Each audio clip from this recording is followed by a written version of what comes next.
Good morning, friends, and welcome to After GMS. We just went live here on the News 2 Facebook page, as we do every weekday at 7:45 for what's called After GMS, our digital newscast. I'm Megan Malaris alongside Terrain Kirksey, Ed Matthews, and Stacy Spivey. And we always start After GMS with a quick look at the forecast. Everyone is going to enjoy it, I think. Oh yeah, definitely. I'm going to make it real quick because there's not much to talk about here. It's going to get hot and then hotter. And then we might have a couple of afternoon pop-up showers and storms Monday, Tuesday, Wednesday. That's it. Maybe we'll make it to the 90s this weekend. Maybe not. We'll have to wait and see. That's a quick look at your forecast. Wow, that was really quick. That's just how the weather is this time of year, though. It can either be super calm or completely opposite. But Triad, thank you. More people are warming up to the idea of traveling. A lot of people are fully vaccinated and more comfortable with taking a trip. And we want to know, when is your first trip planned? Memorial Day weekend, later in the summer, or maybe you've already gone on one. Go ahead and tell us in the comments your travel plans. Obviously, I've mentioned this before, not really having or don't really have any travel plans anytime soon. With a baby arriving midsummer, you just don't get to really take any trips. And now I'm so far along in my pregnancy, it's not really safe for me to travel. The last trip that I did take was back home to Arkansas to see family and friends and for a baby shower. So that's probably the last trip I'm gonna have for a while. But once she is big enough, I know a beach trip is gonna be in store for us. Baby's first beach trip is always exciting, not knowing how they're going to react to the waves or the sand. Oh yeah. Some like it, some don't. My son didn't mind, so we'll have to see. But yeah, that's exciting. As far as our family trips, we do have a wedding to go to in a different part of the state next weekend, which is kind of exciting. And then my mom and I are traveling back to the Midwest in June for the first time in more than a year to see some of our family there. So that'll be kind of a fun mom-daughter trip. My first time away from my son, though, so I'm panicking a little bit. No. Parents, give me some advice. I think I'm going to be worse off than he will be. But Dad will be with him, so that'll be fun. Oh, man. Any trips, Turan? Trying to think. Maybe nothing too fun over the next little bit. We're thinking probably try to take a little side trip here or there. We're probably going to try to head to the beach sometime in the next couple weeks because it's that time of the year. You have to spend at least a couple of days at a North Carolina beach right as you go into June. So, looking forward to that, and also just looking forward to, kind of, again, more of a sense of normalcy for sure. What about you, Ed? Actually, I know what you're going to say. We know. We all know. Have I advertised this enough? It's really been over about a year and a half that I've been on any vacation. I've had time off to recharge my batteries and all that stuff, but as far as physically going somewhere, the farthest I've been is Kernersville and Winston-Salem and Sanford. That's about it over the past year and a half. But in 11 days, 17 hours and 33 minutes. Oh my gosh. I'll get on a plane at PTI and head to Florida for about 10 days. And I can't wait. And you know the exact final time. countdown Oh my gosh. by Europe there. I'm counting down the seconds. I'm so excited. And I'm always excited to go on vacation regardless of where I'm going. But I think just the fact that we have had to stay at home and we've been under quarantine essentially with the pandemic, it's extra special when you've got something planned and it's coming up. Yeah. Stacy, where are people going? It sounds like a few have some plans in the works or are at least excited about the idea of going somewhere. Yeah, I think a lot of people feel how Charlie feels. He said, I'll take a trip wherever. Yeah, I totally understand that. Marietta said away from Minnesota for a while. Jason is going to Maryland Memorial Day weekend. Nadine says hopefully going to High Rock Lake for Memorial Day. Yeah, Memorial Day is a perfect day to go to the lake. That weekend is. Joanne says no travel plans yet, only maybe to my old Kentucky home. And Heather is planning a weekend trip to Charlotte soon. She's going to stay with her cousin. Yeah, I think a lot of people will be doing a lot of weekend trips at first as we kind of ease back into this whole travel thing. But I bet there are so many trips booked over, in somewhere tropical like Mexico, Puerto Rico, anything like that for this summer. As we've mentioned on the Good Morning Show, travel agents have really seen a boom in business lately. Yeah, and the rental car services can't keep up. Yeah. I mean, didn't we have a story on After GMS a while back about a moving truck being used as a vehicle for rent in Hawaii because there was nothing else in the fleet? So it's all kind of a domino effect, but I think these businesses are just playing catch up right now, dealing with this slowness in travel during the entire year, and now this boom in people wanting to go places again. Exactly, and you know, we're moving into, you know, that time of the year and the first big holiday weekend, obviously, you know, a somber holiday, but a holiday weekend where this might be the first one in a while where people will have a big cookout or just a lot of people over and just spend a lot of time with other folks. So again, we're moving closer and closer towards a sense of normalcy, and that's always a good thing. Yeah. All right, on that note, let's move on to our headlines, and then we'll get to our fun second talker of the day. We'll start, though, with this. North Carolina is using part of its $900 billion stimulus package approved in December to fund enhanced summer learning programs.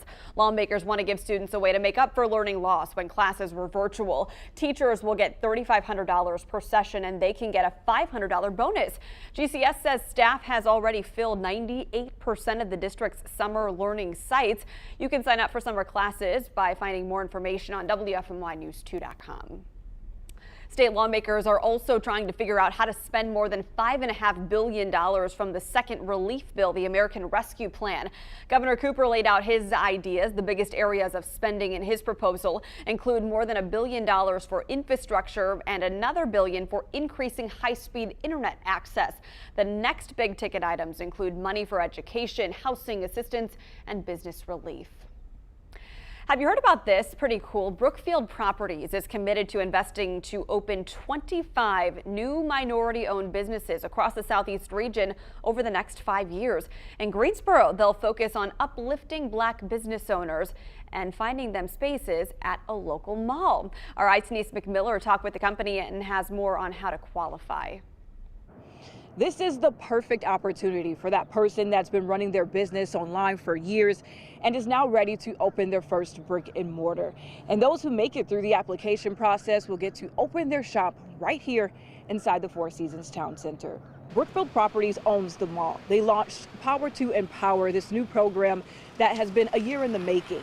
The goal is to provide the necessary funding and resources for Black business owners to open stores in the Four Seasons Town Center.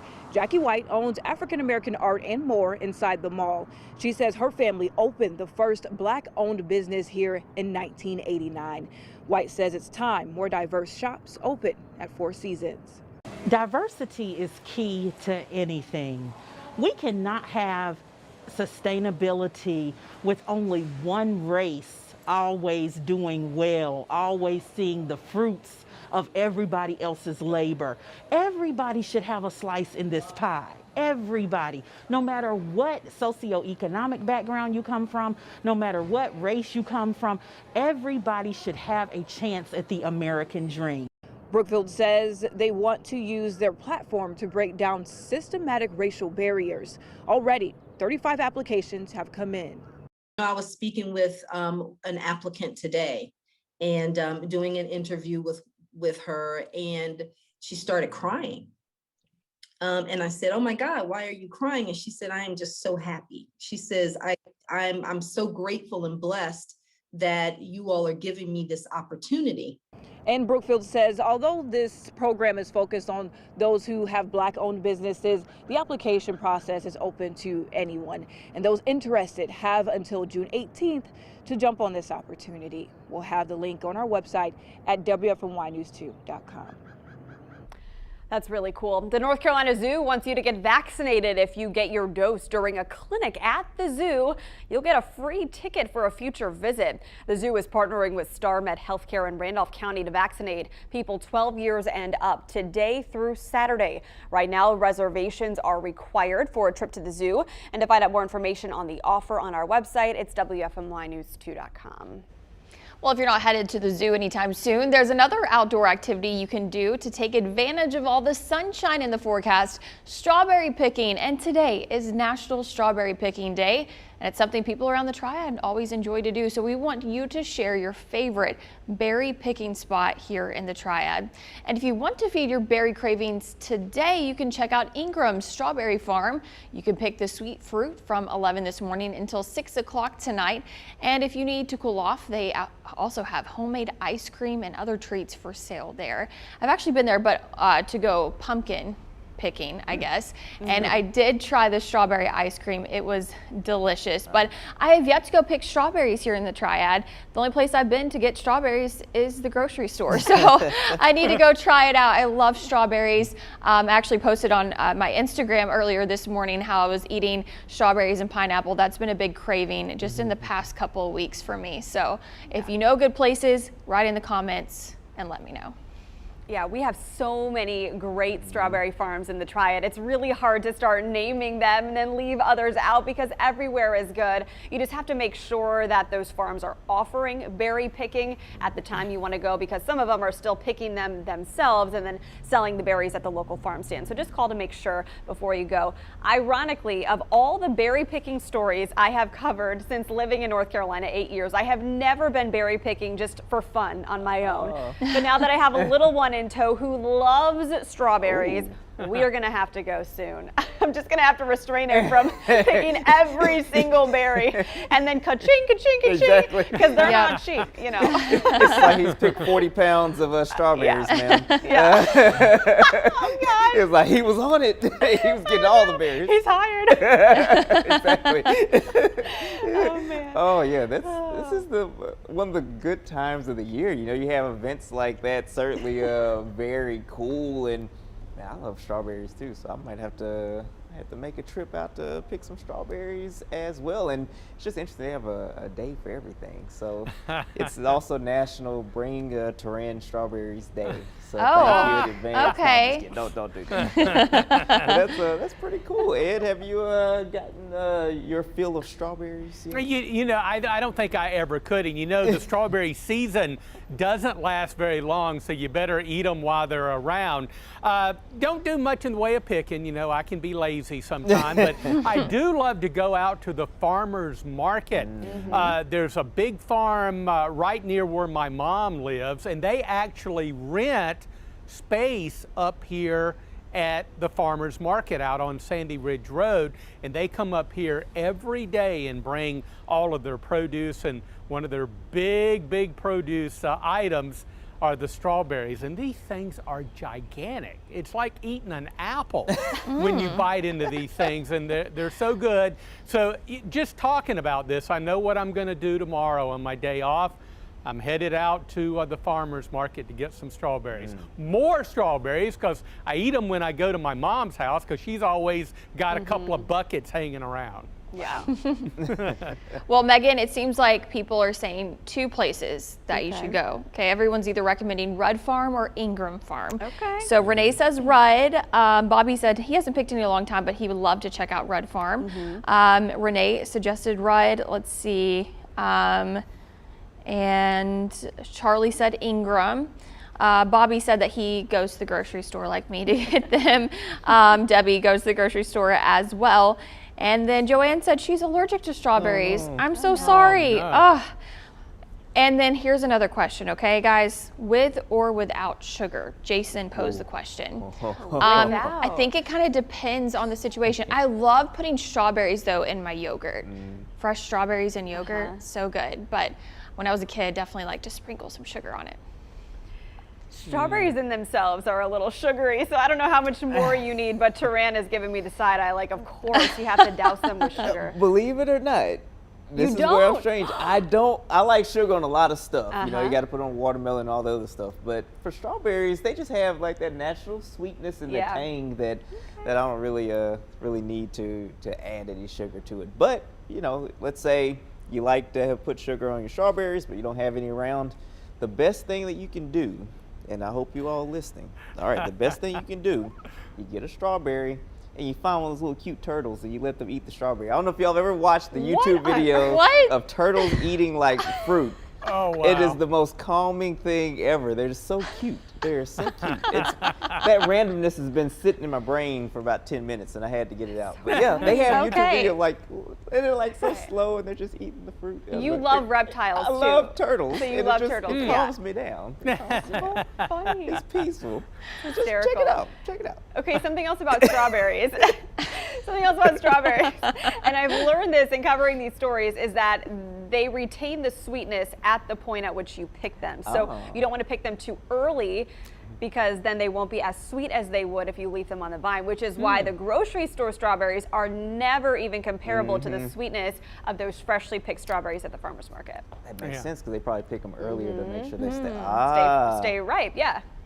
There you go. Okay, Okay. let me tell you how to eat a strawberry here. Okay. Not like a turtle. Not like a turtle. Not First, not like a turtle, although I got to search for that video. I want to see it. You know, they do have a high sugar content, and since I'm getting ready to go on vacation, I haven't been eating a lot. You know what I'm talking about here. You know, I got to keep the waistline in check. But they really don't need sugar. But here's what you do. You go out, you pick the strawberry, you kind of wipe it off a little bit, and you eat it right out there in the field. And if you get a little crunch, it's like, I got a little bit of dirt on this one. Or a bug. Or a bug. Protein with that Minerals. strawberry. Yeah. Just eat them right off the Exactly. vine, you know. And do clean them before, yeah, you know. Just wipe them off a little bit. That's the way we do it in the country back home in There you Alabama. go, Just buddy. wipe it off and You got it. and go for it, you know. Hey, I'm still alive, so somehow. Oh my gosh. All right, on that note, why don't we get a final check of our forecast, guys? Let's do it. Oh man, I got strawberry on the brain right now. Let's look at that 7-day. Oh boy, it's looking good. You could go pick strawberries, ride a bike, do anything outdoors. Mostly sunny. We're on our way to the mid 80s today, about 84, 86 tomorrow. And then by the weekend and early next week, say through Monday, temperatures upper 80s to maybe even some low 90s. One of those days, we may crack the 90-degree mark. We'll back the temperatures up a little bit. There are indications on the computer models that the high pressure, which is in the process of getting stronger at the moment, may weaken a little bit early next week. If that does happen, we could get a pop-up shower or thunderstorm in the afternoon, Monday through Wednesday. But tell you what, gang, a lot of you asking for rain, and I don't see any widespread rain at all anytime soon. Oh my gosh, these videos that Triad was talking about on YouTube Oh no. of turtles eating strawberries, they have millions of views. Wow. See, What is this? I'm not the only one. Okay, I'm getting an ad now, so I have to wait till it's It's so cute, so cute. All right, I'm done. Okay, well, I know what I'm going to do right when the show ends is look up turtles eating It strawberries. will bring Never joy thought to I your would heart. say I that. promise you it'll bring joy to you. We need that kind of news in our life these days. Thanks for watching After GMS, friends. We always have so much fun with you. We do this every weekday at 7:45 on the News 2 Facebook page. Have a great day. See you tomorrow.